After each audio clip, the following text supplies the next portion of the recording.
नहीं, ये मीटिंग भले हम लोग बातें गोपनीय है, लेकिन मीटिंग सार्वजनिक है। मीटिंग के बारे में पूरी दुनिया जानती है। बस जो बातें हैं वो गोपनीय तरीके से एक बंद कमरे में की जा रही हैं, लेकिन बैठक के बारे में जानकारी पूरे जहां को है। ये लोग हमसे दूरी में बनाकर ही रहे। आप आते हैं, आपका स्वागत है। वो हमारा संगठन का जो फीडबैक है या फिर जो लोग जुड़ रहे हैं उनके प्रति उस क्षेत्र में हमारे जो भी संगठन के कार्यकर्ता हैं उनका क्या फीडबैक है, उसी पर हम लोग डिसाइड करेंगे कि प्रत्याशी वे होंगे या नहीं होंगे। अच्छा, नहीं दादा, कोई अगर जुड़ना चाह रहा है तो उसका फीडबैक लीजिएगा ना कि कैसा वो लीडर है अपना क्षेत्र के। नहीं, देखिए, एज ए कार्यकर्ता उनको हम खुद ट्रेंड करेंगे। जब कोई बच्चा आता है तो माँ के गर्भ से हर चीज़ सीख के नहीं आता है, जब वो दुनिया में आता है तो सीखता है। ठीक उसी प्रकार कोई आता है संगठन में तो पहले उनको, अगर वो प्रिपेयर्ड रहेंगे, अगर वो सीखे हुए लोग रहेंगे तो आपके साथ क्यों आएंगे? अगर वो सीखे हुए लोग रहेंगे तो आपके साथ क्यों आएंगे? तो हमारे साथ आ रहे हैं तो नो डाउट हम लोग उनको ट्रेंड करेंगे। अगर वो ट्रेंड है तो अच्छी बात है, तो कोई दिक्कत नहीं है। जो भी आते हैं उनका स्वागत है। आज का ये क्या कार्यक्रम है? केंद्रीय सम्मेलन हो रहा है। आज के कार्यक्रम में विधानसभा के चुनाव को जीतना कैसे है, कैसे लोगों की उम्मीदों पर अपने आप को खरा उतारना है, किन विचारों के साथ, किन मुद्दों के साथ हम लोग गांव तक जाएंगे, हर एक आंगन तक जाएंगे, उन्हें कैसे हम लोग प्रभावित करेंगे और इस राज्य के लिए बेहतर एक नीति बनाने में सक्षम हो पाएंगे। इसी उद्देश्य के साथ एक कह सकते मंत्रणा है, एक चिंतन मंथन ये शिविर ही है। यहाँ से जो बातें छन कर आएंगी उसे लेकर हमारा हर एक पदाधिकारी या सदस्य एक सिपाही बनकर अपने गांव जाएगा, अपने बूथों में जाएगा और जेबी केसेस को मजबूत करेगा आगामी विधानसभा के चुनाव के लिए। प्रत्याशी आप उतार रहे हैं? देखिए, सबसे पहली बात है कि हम लोग 50 से प्लस सीटें रहेंगी। हम अभी तक तो 60-61 का चर्चा है और आगे जैसे समय नज़दीक आएगा उस समय हम लोग बाकी चीज़ों को भी तय करेंगे। आपको इस बार बहुत अच्छा मत मिला है, आप कौन सा क्षेत्र अपने लिए चुनेंगे? देखिए, मैंने पहले कहा कि गिरिडीह लोकसभा का एक सीट होगा।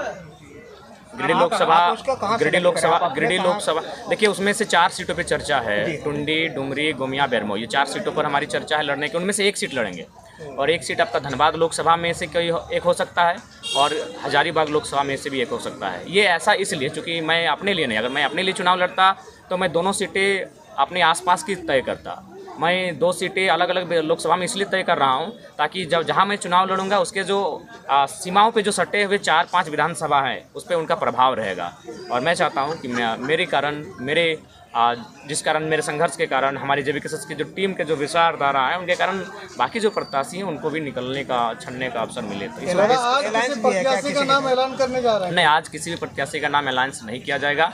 आज बस उन्हें एक संदेश दे दिया जाएगा कि प्रत्याशी आप ही में से कोई एक है जो आज यहाँ सदन में आए हैं। सम्मेलन में दादा किन माने सदस्यों को जगह मिली?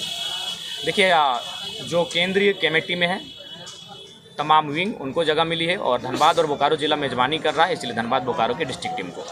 जयराम जी, झारखंड का सबसे ज़्यादा मुद्दा जो है वो है युवा का पलायन जी, जो यहाँ से जाके कहीं और नौकरी के तलाश में जाते हैं। आपने अभी कहा कि आज का जो आपका सभा था वो चुनाव संबंधित था।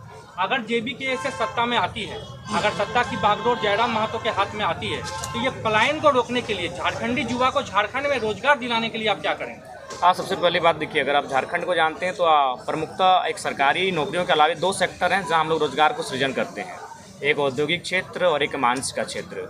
तो उसके लिए एक उद्योग की नीति बेहतर होनी चाहिए और माइंस यानी जो कोल इंडिया है उनकी जो नीतियां हैं वो बेहतर होनी चाहिए। तो उसके लिए हम लोग केंद्र को प्रस्ताव करेंगे, इस राज्य का संदेश केंद्र तक भेजेंगे कि अगर हम 40% खनिज संपदा आपको देते हैं तो आप जो भी नियम बनाते हैं माइंस को लेकर, जो भी नियम बनाते हैं कंपनी एक्ट को लेकर, वह उस राज्य के मूलवासियों के लिए जो ज़मीन दान करते हैं उनके लिए सुरक्षित हो। दूसरी बात, जो पलायन का विषय है, नो डाउट पलायन एक गंभीर विषय है, उस पर हम लोग वैकल्पिक मार्ग लेकर आएंगे। हम लोग छोटे छोटे लघु उद्योग, कुटीर उद्योग की स्थापना करेंगे जिनके माध्यम से युवाओं को स्किल का ट्रेंड किया जाएगा, उसके माध्यम से उनमें क्वालिटी डेवलपमेंट होगा और जिसके कारण उनको आगे चलकर अपनी किसी रोज़गार को, किसी सेक्टर में अपने आप को स्थापित करने में असुविधा ना हो।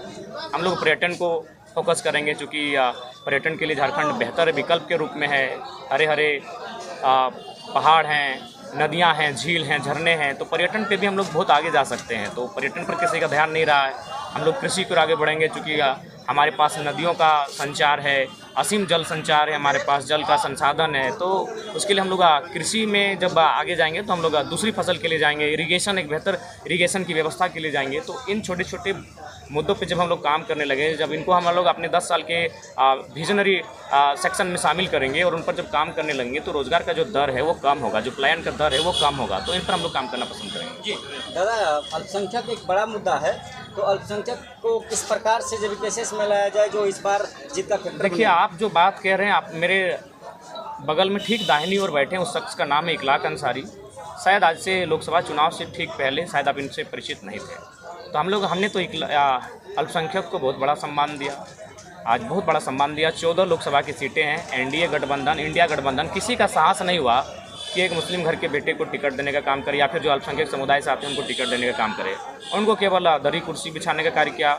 उन्होंने उनसे अगर वोट भी लिया तो मजबूरी में लिया कि मजबूर होकर हमें वोट करे, लेकिन हमने मजबूती देने का काम किया। आज इखलाक अंसारी 80,000 लेकर आए हैं, तीसरे नंबर पर हैं, लेकिन प्रत्येक दिन कम से कम 8 मामलों का सॉर्ट आउट करते हैं, चाहे वो मामला थाना से संबंधित हो, चाहे वो मामला प्रखंड संबंधित हो, चाहे वो मामला कोई कंपनी से संबंधित हो। तो ये 80,000 वोट में अगर ये 8 मामलों को सॉर्ट आउट कर रहे हैं, तो अगर ऐसे लोग अगर आगे आएंगे तो सोचिए कितने मामलों का निष्पादन करेंगे। जयराम जी, एक बड़ी सवाल कि आज के जिस सम्मेलन का आप किए उसमें से एक सवाल उठाया जाएगा ओपोजिशन की तरफ से कि जो खेत खलियान में सभा करते थे आज जो है टाउन हॉल में करने लगे, क्या कहिएगा? देखिए, कुछ चीज़ों को आपको सिस्टम में ढालना पड़ता है। नो डाउट हम भी भविष्य में प्रयास करेंगे कि आज टाउन हॉल की जो व्यवस्था है, ये पारसनाथ पहाड़ या फिर झुमरा पहाड़ के आसपास जब हम सरकार में आएंगे तो हम सबसे पहले तो हम लोग एक प्रयास करेंगे कि एक शानदार जितने एरिया में टाउन हॉल फैला है, इसी आसपास के एरिया में से हम चारों तरफ पेड़ लगाएंगे और उन पेड़ों का आकार ऐसा बनाएंगे जो टाउन हॉल के रूप में बने। और जो हमारा मंच होगा वहाँ प्रयास करेंगे वो चट्टानों के आसपास का मंच होगा। ये सीरियसली हम बोल रहे हैं, अगर हम लोग आते हैं तो हम लोग ऐसे एक क्षेत्र को, मैंने भी वहाँ आकर इस बात का अनुभव किया, मैंने अपने आप को उस मंच में अनकम्फर्ट भी महसूस किया कि मैं इन मंचों के लिए नहीं बना हूँ। लेकिन चूंकि कुछ प्रोटोकॉल है, अब जब आप पार्टी चलाते हैं और जब आप पूरे देश में चर्चा का विषय बनते हैं तो कुछ चीज़ों को जो आपके प्रोटोकॉल में नहीं आती करना पड़ता है, लेकिन भविष्य में हम लोग उसे अपने प्रोटोकॉल में लाने का प्रयास करेंगे और इस प्रकार की व्यवस्था पारसनाथ झुमरा पहाड़ के अंतर्गत होगी। चलिए दादा, अंत में एक सवाल, विशेष संदेश कुछ देना चाहिएगा जो लोग यहाँ नहीं पहुँच पाए हैं? उनको यही संदेश देना चाहेंगे कि देखिए, आज 2.5 वर्षों से हम लोग का संघर्ष कैसा रहा, हम लोग किस स्ट्रेटजी के साथ झारखंड में रहें, उसका आशीर्वाद देने का अवसर आया है। विधानसभा के चुनाव में जनता जनार्दन का आशीर्वाद मिले और इस बार आप वोट जाति धर्म और नेताओं आपके रिश्तेदार लगते हैं इसलिए ना करें, इसलिए उनको वोट करें कि जो मुद्दे की बात करता है और उस मुद्दे का समाधान करने के लिए चिंतन मंथन करता है। आज के इस गुप्त मीटिंग से ये पता चल पाया क्या कि आपके उम्मीदवार का जो है फर्स्ट लिस्ट? नहीं, ये मीटिंग भले हम लोग बातें गोपनीय है, लेकिन मीटिंग सार्वजनिक है। मीटिंग के बारे में पूरी दुनिया जानती है। बस जो बातें हैं वो गोपनीय तरीके से एक बंद कमरे में की जा रही हैं, लेकिन बैठक के बारे में जानकारी पूरे जहां को है।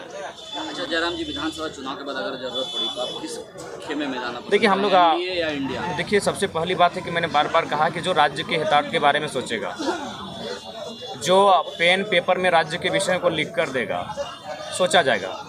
नहीं तो हम लोग विपक्ष में बेहतर मजबूती के साथ विपक्ष की भूमिका में रहेंगे और आगे के भविष्य के लिए संघर्ष करेंगे। सूर्य सिंह बेसरा आपके साथ कोई बैठक रखे हैं कल, उसमें आप लोग शामिल हो रहे हैं कि नहीं? हमारे प्रतिनिधिमंडल जाएंगे कल, हम लोग का स्वयं कार्यक्रम है, तो वहाँ हमारे रांची की जो टीम है वो जाएंगे।